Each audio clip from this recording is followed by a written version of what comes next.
रत्नागिरी नागपूर महामार्ग असताना शक्तीपीठ महामार्गाचा अट्टहास का धरला जातोय? 86,000 कोटीचा रस्ता करून 27,000 शेतकऱ्यांना उघड्यावर टाकण्याचं काम का केलं जात आहे, असा सवाल विधान परिषदेतील काँग्रेसचे गटनेते आमदार सतेज पाटील यांनी विधान परिषदेत उपस्थित केलाय। राज्यात प्रकल्पाच्या माध्यमातून विकास करतोय असं वातावरण केलं जातंय। समृद्धीची चर्चा होते, पण समृद्धीचा 2 वर्षातला टोल 500 कोटींच्या वर गेलेला नाही।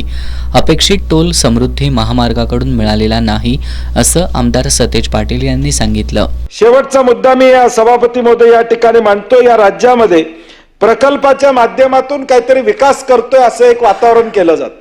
समृद्धीची चर्चा होते, परंतु समृद्धीचा 2 वर्षातला टोल 500 कोटीच्या वर गेलेला नाही। 500 कोटी जो टोल अपेक्षित होता तो समृद्धीला मिळालेला नाही, ही माझी माहिती आहे।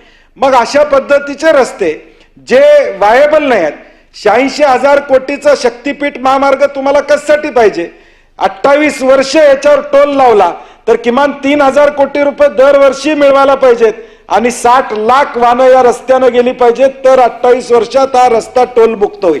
90 वर्ष या रस्त्याला टोल कायमपणे या ठिकाणी लागणार। रत्नागिरी नागपूर महामार्ग असताना शक्तीपीठ महामार्गाचा अट्टहास का धरला जातोय? 86,000 कोटींचा रस्ता करून 27,000 शेतकऱ्यांना उघड्यावर टाकण्याचं काम का केलं जातंय, असा सवाल आमदार सतेज पाटील यांनी उपस्थित केलाय। निवडणुकीपूर्वी हा महामार्ग रद्द करण्याची भूमिका महायुतीनं कोल्हापुरात घेतली होती, पण आता महायुतीचे आमदारच शक्तीपीठच्या समर्थनार्थ बैठका घेतायत। ही जनतेची फसवणूक नव्हे का, असा सवाल करत शक्तीपीठ महामार्ग गरजेचा नसल्याचं आमदार सतेज पाटील यांनी स्पष्ट केलं। आमदार सतेज पाटील 1.5 ते 3.7 रत्नागिरी नागपूर सभापती महोदय रस्ता आहे, एक्झिस्टिंग हायवे आहे, तो असताना शक्तीपीठचा अट्टहास का? नांदेडमध्ये त्याचा विरोध या ठिकाणी चालू आहे, सगळ्या जिल्ह्यांमध्ये त्याचा विरोध चालू आहे। आज आम्हाला सांगितलं जातं शक्तीपीठच्या माध्यमातून आम्ही पोहरादेवी, माहूरगड, औंढा नागनाथ, परळी वैजनाथ, तुळजापूर, पंढरपूर, विठ्ठल मंदिर, अक्कलकोट, औदुंबराचं दत्त मंदिर, नरसोबावाडी, ज्योतिबा, अंबाबाई मंदिर, कुणकेश्वर मंदिर आणि पात्रादेवी याचा हे जोडणार आहोत। आमची अपेक्षा आहे हे जोडा, ते वेगवेगळ्या रस्त्याने जोडले गेलेले आहेत। या सगळ्या मंदिरांना 5-5 हजार कोटी रुपये द्या आणि विकास कर।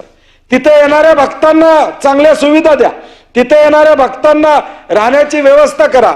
तिथे येणाऱ्या भक्तांना चांगल्या सुविधा मिळाल्या तर येणारा भक्त तिथं 2 दिवस 4 दिवस राहील आणि देवाचं दर्शन घेईल आणि पुण्याई ती सरकारने मिळवावी।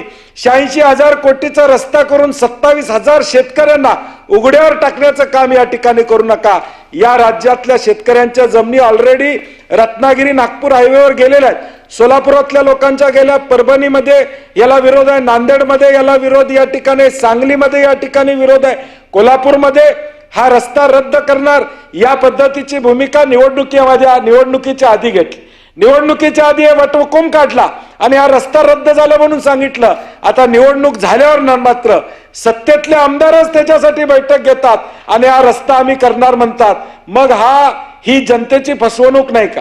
ही जनतेची फसवणूक नाही का सभापती महोदय, की निवडणुकीच्या आधी तुम्ही एक बोलता, वटहुकूम काढता, 2 मंत्री या कोल्हापूर जिल्ह्यातले सांगतात शक्तीपीठ होऊ देणार नाही, 2 आमदार सांगतात की आम्ही या ठिकाणी होणार आहे, दुसरे 2 महायुतीतले आमदार लेखी देतात की हा शक्तीपीठ मार्ग आम्हाला नको आहे, तरी तो राज्यपालांच्या अभिभाषणात येतो। याच्यासारखं दुर्दैव कुठलं या ठिकाणी नाही।